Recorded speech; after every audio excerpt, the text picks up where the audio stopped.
एबार जिहेतु दैया हौवाफोर जायगा लानानै थाहैनोसै फिसाफोर खालामाथिनि प्रटेक्सनखौ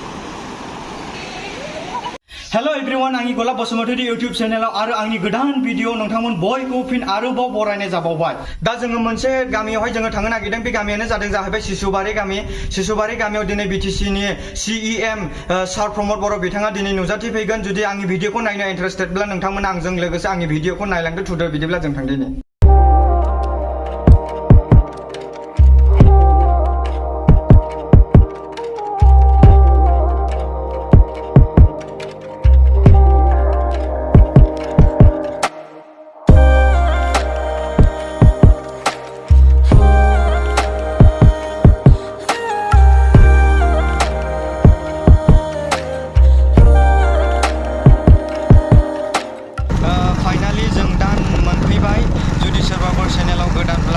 साबस्क्राइब खालामनानै ला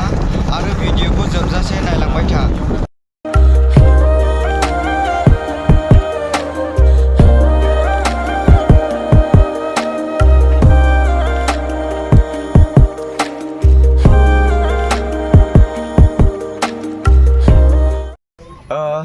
फैयै जोङो फाइनालि दा जायगायावहाय जोङो मोनफैबाय नैबे चिरां डिस्ट्रिक्टनि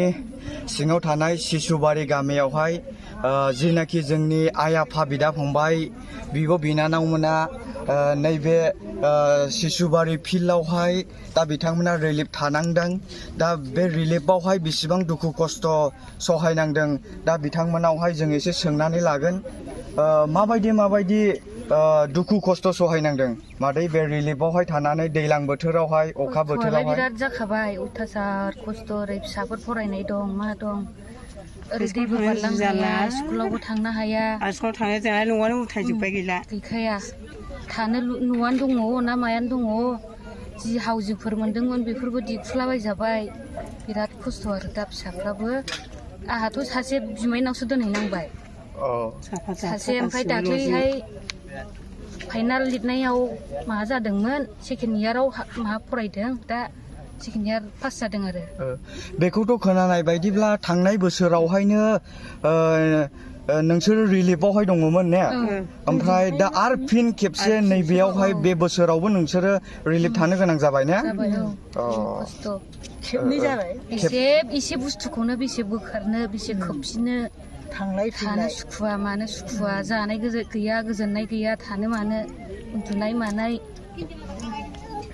बिदि जाबाय आरो जारला बिराद जारला दा अखा बोथोरफ्राव अखा हायोब्ला नोंथांमोना दा बेसेबां माबायदि जानांगौ गोनां जायो दा बिराद खस्थ' बनबो गैया माबा गैया जों जिरायनोबो मोना उन्दुनोबो मोना बे प्लास्टिकफ्रावलाय बोरै हाबसु हाबला थाबाय थानो हानो जों मालाय सेमोनबो एफा खस्थ' आदाबो खस्थ' थगाय दोनबाय थायो मानसि गिदिरफ्राबो अखानो सारसिनजोबखायो आरो बे सेरजोबखायो प्लास्टिकआ दा नोंसिनि सिगाङावहाय दानि जेनाखि सरखार सालायगासिनो दं बिथांमोना जेबो थि जायगानि नोंसिनो जेबो खोथा होआखै नामा दासिमबो हा होनो हाबो होआ दिन्थिनानैबो होनो रोङा गैया जेबो थेंक इउ दा बिथांमोननि खुगानिफ्राय जोङो एसे खोनानो मोनबाय दा माबायदि थानांदों बेसेबां खस्थ' दा दिन्थिदो एसे ओरैहाय हनै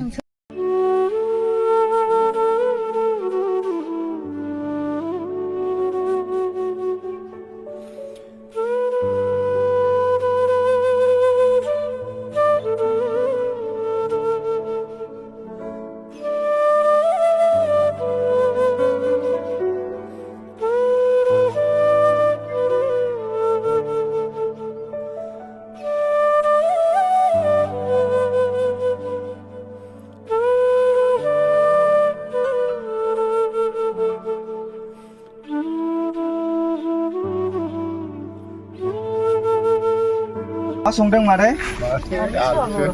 आलु ने ना गोरान एसे दङबाबो बिराद खस्थ' जानांबाय ना दा बनलाय बबेनिफ्राय लायो नोंसोरलाय गैयाबाबो बना ओरैनो न'नि औवा बायदिसिना सालामनिखौ लाबोबाय अखा हालाथ' बहुत खस्थ' गैले दालाय जनजोब्बाय गंसे गैले ओरैनो फैनानै सरकारा दानि सरकार सालायबाय थानाय जाय बिथांमोना ओरैनो फैनानैहाय थि जायगा थानायनि नोंथांमोननो खोथा होफैदों नामा महायबाफोर दासो हनै बे हाग्राखौसो दा मन्दल फैनानै रायलायलांगोन होनदों नामाथाय बेखौसो जासिलांबाय ओमफ्राय सिगाङाव सिमोनबो बेखौ होखादोंमोन ओमफ्राय बेबो बेनोखा एखे जोंनि बायदिखा हाया होननानै नाङा होनदोंमोनबाबो ओमफ्राय दा आरो बेखौनो आसि थुफिनबावबाय हनै गिदिर गोलावफ्रा बेखौनो खिन्थाबाय लाल बिथियाव एवहैदोंमोनबाबो ओमफ्राय मोना होननायखाय नागारजोबनाय जाबाय दे संनानै जादो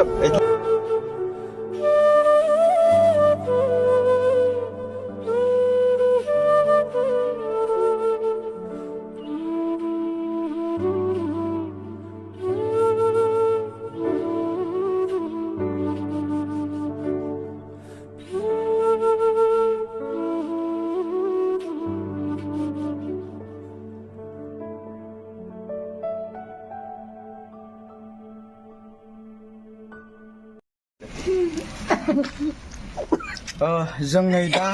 सिसुबारि गामि होननाय जायगायावहाय जोङो दायो दंफैयो दा बेसेबांबा दुखु खस्थ' जोंनि आइ आफा बिदा फंबाय बिब' बिनानावमोना बेसेबांबा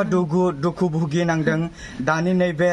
दैज्लां बोथोराव थाद'नाय गैयाजासे जुब जुब अखा हाबाय थानाय बोथोरावहाय दा बिथांमोना नै नायनो हागोन दा एडभान्सनो बिथांमोना न'फोरखौ एखुनो गोनां जानानै फैबाय दैया खाथिनिफ्राय खाथि मोनफैबाय दा मादै दा माबायदि जानानै दङ दा मा नोंथांमोना मा खस्थ' मोनदों आरो नैबे न'फोरखौ माबोरै एखुजोबखो एसे न'खौ माबोरै एरखुवा बाबा दैया फैगौ आरो जोंहा गिनांगौबो जायो आरो जों बबावबा हाग्रा बारिफ्राव दसे लुनानै थाहैनो न' नांगौना जोंहाबो साया नांगौना बाबा दा बिनि थाखायनो दे फिसा अबावबाफोर जायगा लानानै थाहैनोसै फिसा एरखुदो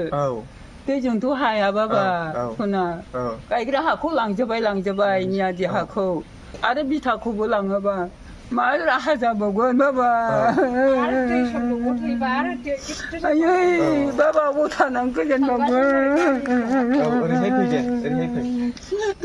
अबाव थानानै दा नायदो नै बिथांमोना जोंनिनो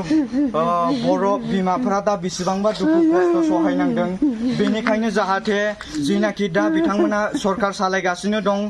बिथांमोना जाहाथे बिसिनि दुखु दाहाखौ नैबे भिडिअनि गेजेरजों जाहाथे नुहैनानै दा बिथांमोनखौ थाबैनो इनिसियेटिभ लायो आरो बिथांमोननो थाग्रा हाफोरखौ जाहाथे थाबैनो जेन' बिसोरनो पार्मानेन्ट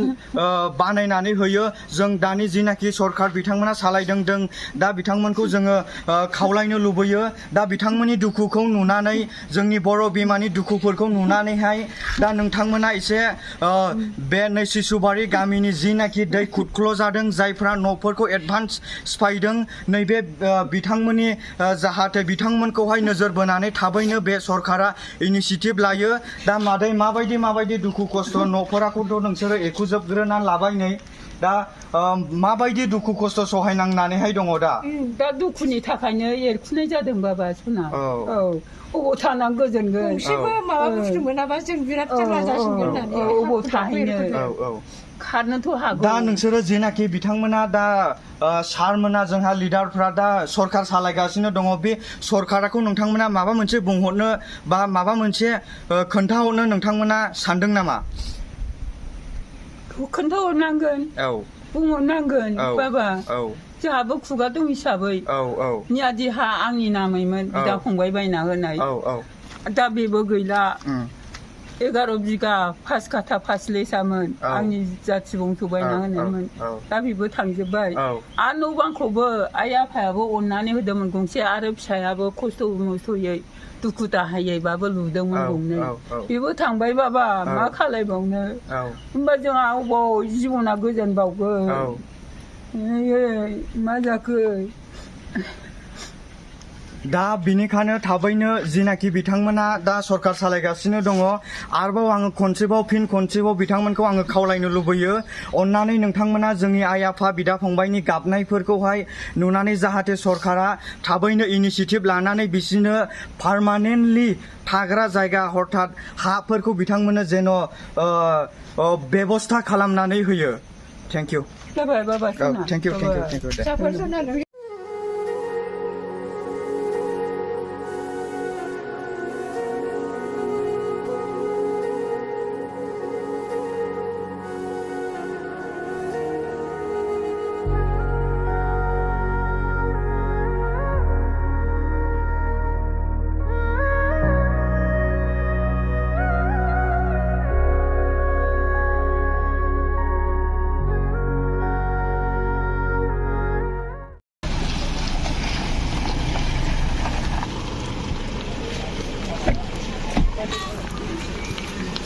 मोनसे जायगा होदो थानो जिउखौ बांदों होनाबो न'खरा सामोन गासै न'खरा बेसे 102 सान 102 फेमिलि दा 102आव 102आव ओरै माने बै हाया बे जेराव थायोमोन बे मेडिमोन ना खावसे फरेस्ट खावसे रेभिनिउ रेभिनिउमोन बे मनास रड नालाय नै बे गेजेरनि नैबे लामाया फरेस्ट बेहाय फरेस्टबो माखासे दं रेभिनिउबो माखासे दं डिउफोथ' गैया सार बेयाव काजलगावआवसो थायो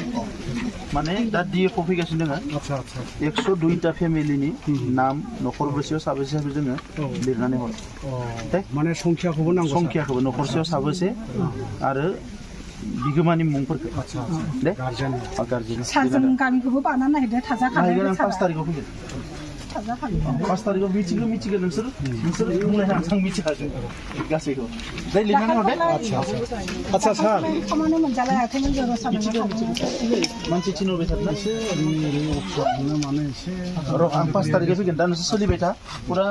102टा फेमिलिनि थाखाय मोनसे पुलिस माबा लाना फैगोन सौफैबाय थाग्रा जाय खालामाथि दै बेनिनो बे प्रटेक्सन बेयाव नायनाय जाबाय सारा मा फोरमायगोन कालामाति दैया खावनै जानानै बेयो खावसेया सानजाजों जि बोहैदों बेयो बिजनि ओनसोलाव मोनसे खैफोद लाबोनो थांगासिनो दङ दा बेखौ लानानै रायजोफ्रा जोंनि आफादनि मानसिफ्रा थांनाय गोबां समनिफ्राय सावरायबाय थादोंमोन दा एबार जिहेतु दैया खावसेयानो खोला सानजाजों बोहैबाय दा एबार जेरैखि जाया बेखौ होबथानो हायाब्ला बिजनि ओनसोल एबा साहा ओनसोलावबो खैफोद लाबोगोन आरो बे सिजुबारि ओनसोलाथ'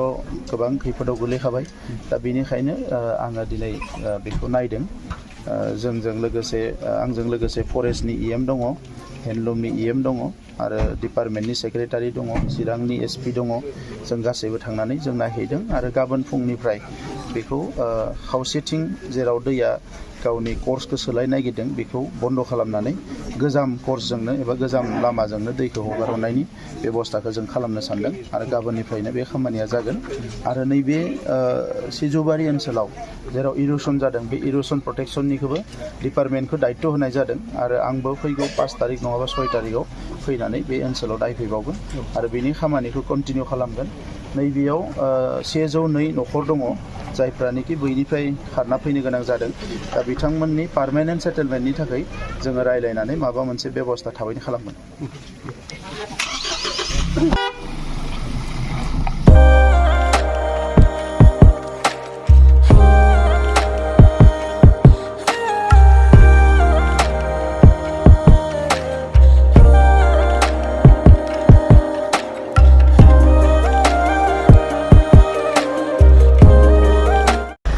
कालामातिनि प्रटेक्सनखौ जों गाबोननिफ्रायनो होगोन बेनिफ्राय सप्तासे बा 10 सानसो लागोन बेखौ फोजोबनाया आरो जों सानदों एखे राहायैनो जुदि बोथोरा मोजां जायोब्ला 200 जनसो मानसि जों कन्टिनिउ मावनानै जों बेखौ जेरैखि जायाबाबो डाइभार्सनखौ खालामगोन बेनि अनगाबो नैबेवहायबो जोंहा माखासे प्रटेक्सन खालामनांगौ दङ मानोना बे रिलिफ थानाय मानसिफोरनि हायाथ' गासिबो रेभिनिउ हा गोजा बेफोरखौ बासायनायनि दायित्वआबो सरकारनावनो फैदों जेरावहाय जोङो हानायमानि नाजागासिनो दङ खिन्थु दुखुनांथाव बाथ्राया जादों माखासे इउटिउबारफोरा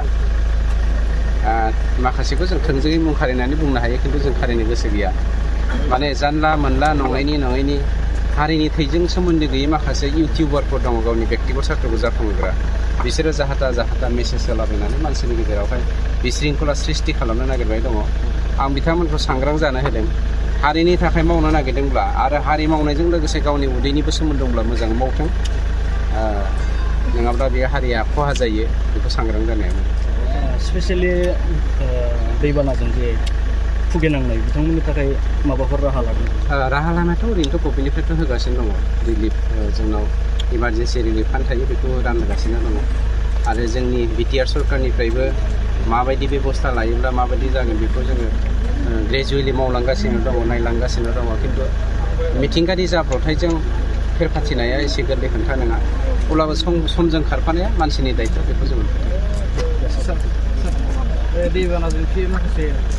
सुबुंफोरनि धोन सम्पथिफ्रा खहा जालांबाय सोरबाया न' बां गैयै जालांबाय बे न' बां गैयैफोर सुबुंफोरनि थाखाय मा अबेबा थानाय राहा दं दैबानाजों धन सम्पतिनिल' खहा नङा जिउनिबो खहा जालांदों दा बावैसो जोंनि आसामावहाय गोबां मानसिया जिउ खहा जाबाय गतिके बेफोरखौ सरकार दं हिसाबै डेम'क्रेसि हिसाबै डेम'क्रेटिकेलि माबायदि सापर्ट खालामनो हायो मोनसे सिस्टेम दङ बे सिस्टेम बायदियै गासैखौबो जोङो रिहेबिलिटेसन होनांगौ ना कम्पेनसेसन होनांगौ ना बेखौ गभर्नमेन्टआ लागासिनो दं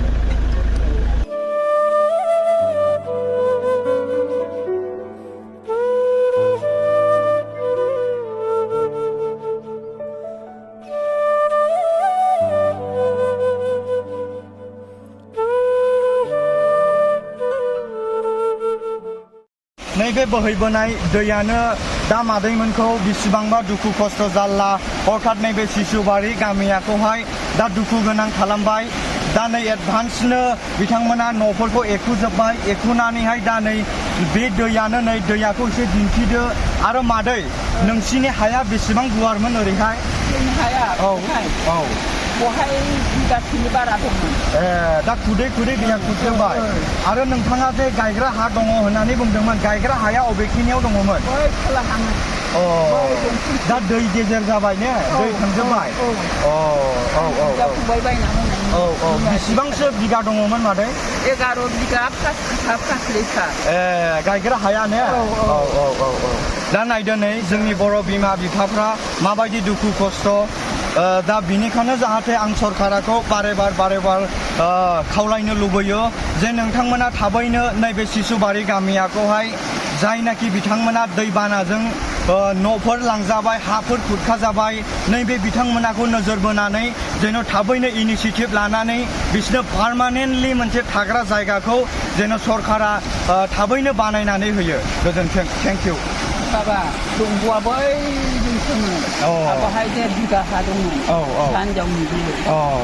बेबायदि न'मोन दा बिदिनो हास्लाबनाय नङा होननानै एरखुनाय जादों बे आरो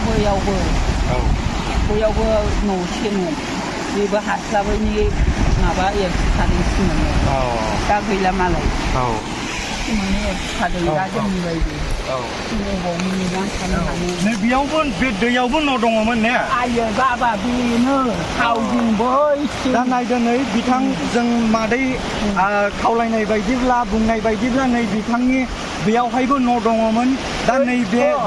दै जाजोब्बाय दा नायदो नै माबायदि जानानै दङ दा न'आखौ लांजोबनानै आरोबाव नै गोदानैहाय दा बे दै देरनायनि हथात दैया बोहैबोबाय थानायावहाय नैबे न'आखौबो बिथांमोना एडभान्सनो एखुनो गोनां जाबाय दे थेंक इउ आरो आंनि भिडिअखौ नायनानै मोजां मोनदोंब्ला लाइक खालाम शेयार खालाम साबस्क्राइब खालाम आरो खाथिनि बेल आइकनखौबो थुनानै हो आरो भिडिअआव गोरोन्थिफोर जादोंब्ला कमेन्ट खालाम थेंक इउ